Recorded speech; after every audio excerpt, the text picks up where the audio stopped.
അല്ല, അതുകൊണ്ടാണല്ലോ അദ്ദേഹത്തിനെതിരായിട്ടൊരു വിജിലൻസ് അന്വേഷണം പ്രഖ്യാപിച്ചിട്ട് പോലും ഇപ്പോഴും അതേ സ്ഥാനത്തിരിക്കുന്നത്. കാരണം ഇവരെയെല്ലാം ആവശ്യമില്ലാത്ത കാര്യങ്ങൾക്ക് ഉപയോഗിച്ചിട്ടുണ്ട്. മുഖ്യമന്ത്രി ഇവരെയെല്ലാം ആവശ്യമില്ലാത്ത കാര്യങ്ങൾക്ക് ഉപയോഗിച്ചു. അതുകൊണ്ട് അവർക്കെതിരായി നടപടിയെടുക്കാൻ ഭയമാണ്. 15 ദിവസമായി വന്നൊരു MLA മുഖ്യമന്ത്രിക്കെതിരായിട്ട് എന്തെല്ലാം പറഞ്ഞു, എന്നിട്ട് ചെറുവിരൽ അനക്കിയോ? അപ്പൊ അയാളെയും പേടിയാണ്. എല്ലാവരെയും ഭയന്ന് ഇപ്പൊ മാറുകയാണ്. ഇപ്പൊ ഇരട്ടച്ചങ്കരാണെന്നാണ് ആദ്യം പറഞ്ഞത്. പക്ഷെ ഇപ്പൊ എല്ലാവരെയും ഭയന്ന് മാധ്യമപ്രവർത്തകരോട് കേരളത്തിലെ മുഖ്യമന്ത്രി സംസാരിച്ചിട്ട് എത്ര നാളായി? നിങ്ങൾ ആരും ഇത് ഗൗരവമായിട്ട് എടുക്കുന്നില്ലല്ലോ. നിന്ന് മോഡിക്ക് പഠിക്കുകയാണ് അദ്ദേഹം.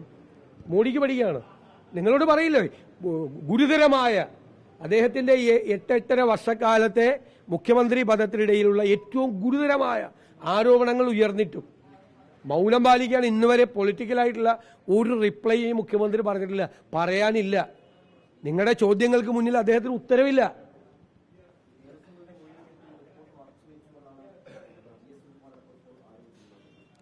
അത് ഞാൻ പറയട്ടെ, എന്തായാലും ഒരാഴ്ചക്കകം റിപ്പോർട്ട് തരണം എന്ന് പറഞ്ഞ് മുഖ്യമന്ത്രി ഏർപ്പെടുത്തിയ അന്വേഷണം 5 മാസമായിട്ട് എവിടെ പോയി? അന്വേഷണം നടന്നിട്ടുണ്ടെങ്കിൽ, നടന്നിട്ടില്ലെന്നാണിപ്പോ കമ്മീഷൻ ഓഫീസിൽ നിന്ന് കൊടുക്കുന്ന വിവരാവകാശ നിയമപ്രകാരമുള്ള റിപ്പോർട്ട്. ഒരു അന്വേഷണം നടന്നിട്ടില്ല. അപ്പൊ അന്ന് ഗൂഢാലോചന നടത്തി തൃശൂർ പൂരം പൊളിച്ചിട്ട് അന്വേഷണം നടത്തും എന്നൊരു വാചകം പറഞ്ഞ് എല്ലാവരും മറന്നു പോകുന്നു. കുറെ മാസങ്ങൾ കഴിയുമ്പോൾ ഇതൊക്കെ മറന്നു പോകുന്നു കരുതി. പക്ഷെ ഇതൊന്നും ആരും മറക്കാതെ ഇതുപോലുള്ള ഗുരുതരമായൊരു കുറ്റകൃത്യമാണ് ചെയ്തത്. പൂരം കലക്കി കളഞ്ഞ്